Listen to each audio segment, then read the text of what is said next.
саламатсыздар ма 8-ші сынып оқушылары? Бүгін біз қазақ тіл сабағынан номер 2-ші бажығына талдайтын боламыз. Сіздермен бірге бірлесіп орындайық. Бұл бөлімде сіздер Қазақстандағы туризм және экотуризм бөлімі бойынша тақырыптарды өттіңіздер және қазақ тілінің бір саласы пунктуацияға тоқталып кеткен шығарсыздар. Пунктуация дегеніміз тыныс белгілерді зерттейтін ғылым. Енді осы бөлім бойынша сіздерге мынадай БЖБ тапсырмасы келіп тұр. Мәтінді мұқият оқыңыз дейді. Мына мәтінді жақсылап оқып аламыз. Бұл мәтінде негізі Қазақстанға келетін туристердің санын, пайыз көрсеткішін көрсеткен және осы туристердің қай жылы көп келіп, қай жылы аз келгенді жайлы мәлімет көрсетілген. Одан кейін ары қарай жүре берсек, бұл жердегі туристік қызмет көрсететін фирмалар жайлы, олардың табысы жайлы және де ең көп келетін туристер қай елден деген статистиканы сіздерге көрсетіп отыр. Және мына жерде сіздерге бірінші сұрақ былай келген. Бірінші сұрақта 2006 жылдың маусым айы мен 2016 жылдың маусым айы аралығында Қазақстанда қызмет көрсететін шетелдік туристердің көлемін салыстыру жасаңыз дейді. Туристердің саны артып, не кемуіне не себеп болжап көріңіз дейді. Яғни біз болжап көрейік. Екі сөйлеммен бойлауға болады. Бұл жерде диаграммаға қарап отырсақ, осылай бастасаңыздар болады. Мына қызылмен ерекшеленген, осы жауап ретінде ұсынып отырмыз сіздерге. Диаграммаға қарасақ, 10 жыл ішіндегі көрсеткіш бірде артып, бірде кеміп отырған. Туристердің артып кемуіне себеп көрсетілетін қызметтің сапасында деп ойлаймын. Сондай-ақ шет елге елімізді таныту керек, әдемі көрікті жерлерді көрсетіп қызықтыру қажет деп ойлаймын. Шынында да балалар, егер біздің туристердің бізге саны артуы үшін біз қандай жағдай жасаймыз оларға? Яғни олардың келген кездегі мына сервистік қызмет дейді ғой, соның барлығын жақсылап әдемілеп көрсетілсе, оларға Қазақстанның жақсы жерлерін жарнамалап ұсынса, олар қызығып келетін болады. Енді келесі екінші сұрақ.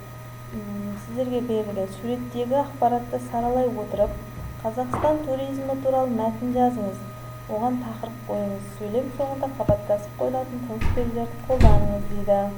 Енді сіздерге мына сурет берілген. Бұл сурет бойынша өз ойларыңызды жазуларыңызға болады. Мұнда қай елден қанша турист келгенді, қанша туристен барған, ол жақтан келгендігі жайлы мәлімет берілген. Енді бұл тақырыбын Қазақстан туризмі деп алсақ болады. Енді мынадай мәтінді сіздерге ұсынып отырмын. Жауапты Қазақстан туризмі жайлы не айтуға болады деп сөйлемді бастадым. Яғни бұл жерге сіздерге айтқан сөйлем соңында қабаттасып қойылатын тыныс белгілерді қолданып жазыңыз деген. Енді мына жерде мен тыныс белгілерді қолдандым, бірақ қабаттасып келетін тыныс белгілері аз қолданылды. Міне, бұл сұрақтың жауабын суретке қарап жауап берсек, суретке қарасаң кірістен шығыс көп. Неге деп ойлайсыз? Қазақстанның туризмі енді ақырындап дамып келеді. Қазақстандағы көрікті жерлер мен тарихи жерлерді таныту керек. Бізде адам көз тоймайтын тарихы терең құпияға толы жерлер өте көп. Жақсылап жарнамалау қажет. Сондай-ақ қызмет көрсететін сервисті жақсарту керек. Бағасын қолжетімді ету керек деп ойлаймын. Суретте туристердің көпшілігі бірінші орында Ресейге, одан кейін Түркияға баратын сияқты. Неге? Бұл сұраққа туристік сала мамандары жауап беру керек. Соған орай туристердің нені қалайтынына мониторинг жүргізіп, мәселені шешу керек деп ойлаймын. Міне мен осындай жауапты сіздерге ұсынып отырмын. Бұл көбінесе менің жауабым тыныс белгілерге құрылған. Сұрақ белгіге, одан кейін жаңа көк нүкте, қос нүкте, одан кейін мынау үтір, нүктелі үтір сөйлемдерді пайдаландым. Бұл жерде сіздер ары қарай қосып жазуларыңызға болады. Қазақстандағы көрікті жерлер өте көп. Мысалы жаңа біздің Алатауымыз, одан кейін мына жерде Көкшетаудың әдемі көрікті жерлерінің біріне кіретін. Одан кейін Түркістан, киелі жерлер бар.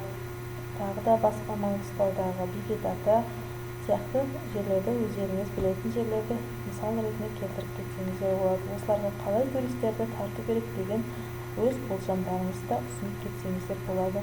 Міне осымен БЖБ тапсырмасы аяқталды. Сау болыңыздар.